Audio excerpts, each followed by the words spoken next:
అందరికీ హాయ్. అందరూ ఎలా ఉన్నారు? అందరూ బాగున్నారని కోరుకుంటున్నాను. అయితే ఈరోజు మనం ఈ వీడియోలో పోస్టల్ జాబ్ నోటిఫికేషన్ అనేది రావడం అనేది జరిగింది.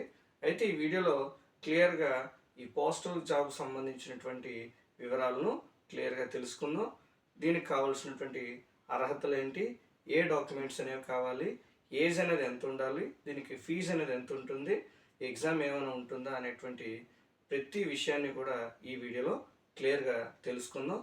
అయితే ఇప్పటి వరకు కనుక మన ఛానల్ని సబ్స్క్రైబ్ చేయనట్లయితే ఇప్పుడే సబ్స్క్రైబ్ చేసుకోండి. అలాగే పక్కన ఉన్నటువంటి బెల్ ఐకాన్ని యాక్టివేట్ చేసుకోండి. అయితే ఆలస్యం చేయకుండా టాపిక్లోకి వెళ్ళిపోదాం.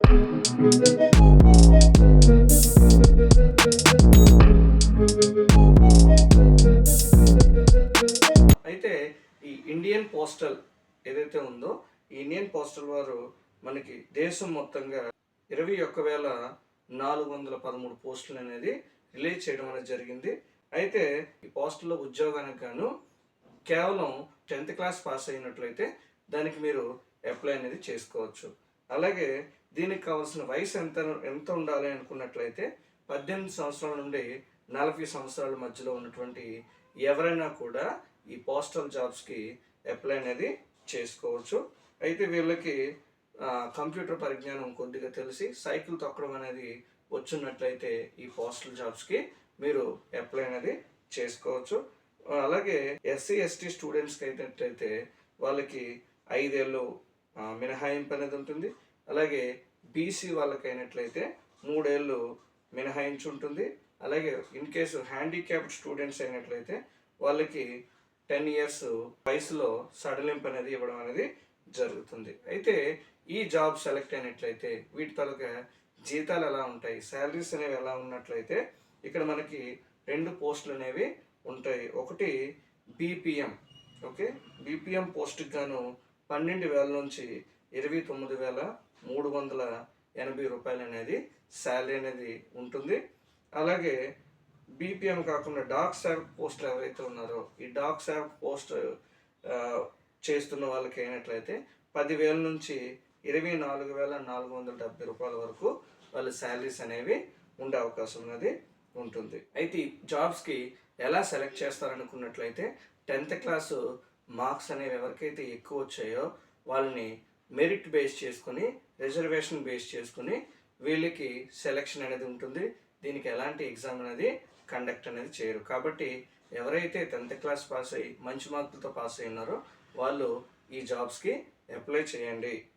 అయితే ఈ దరఖాస్తు ఫీజు అనేది ఎంత ఉంటుంది అని చూసుకున్నట్లయితే ఎస్సీ ఎస్టీ అలాగే హ్యాండిక్యాప్ స్టూడెంట్స్ అలాగే ట్రాన్స్జెండర్స్ ఎవరైతే ఉన్నారో వీళ్ళకి ఎలాంటి ఫీజు అనేది లేదు, వీళ్ళు ఫ్రీగానే అప్లై అనేది చేసుకోవచ్చు. అయితే మిగిలిన వారు ఎవరైతే ఉన్నారో ఓసీ ఓబీసీ ఈ క్యాండిడేట్స్కి అయినట్లయితే వీళ్ళకి అప్లై చేయడానికి 100 రూపాయల ఫీజు అనేది ఉంటుంది. అయితే ఇది పూర్తిగా ఆన్లైన్లో అప్లై చేసుకోవాలి. అయితే ఈ ఆన్లైన్ అప్లై చేసేటప్పుడు కొన్ని జాగ్రత్తలు పాటించాలి.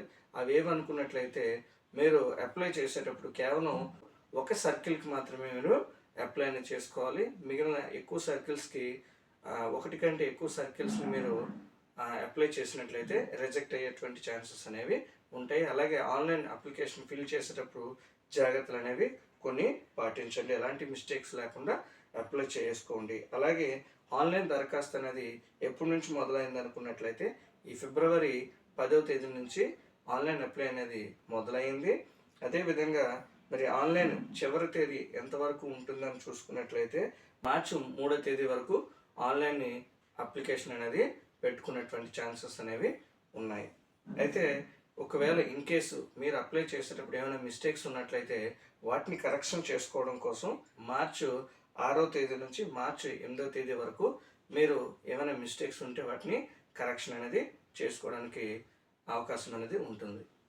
పోస్టల్ జాబ్స్ తాలూకా ఫుల్ డీటెయిల్స్ అనేవి, అలాగే దీనికి ఎలా అప్లై చేయాలనేటువంటి విషయాన్ని మనకి ఈ వీడియో తాలూకా డిస్క్రిప్షన్లో లింక్ అనేది ప్రొవైడ్ చేశాను. ఆ వీడియోలోకి మీరు వెళ్ళి ఎలా అప్లై చేసుకోవాలో క్లియర్గా తెలుసుకోవచ్చు. దీనికి ఏదైనా నెట్ సెంటర్కి అది వెళ్ళాల్సలేదు, కేవలం మీ ఫోన్లో కూడా మీరు ఈజీగా అప్లై చేసుకోవచ్చు. అయితే దీనికి కావాల్సినవి ఏంటి అన్నట్లయితే 10th క్లాస్ మార్క్ లిస్ట్ అనేది అవసరం అవుతుంది.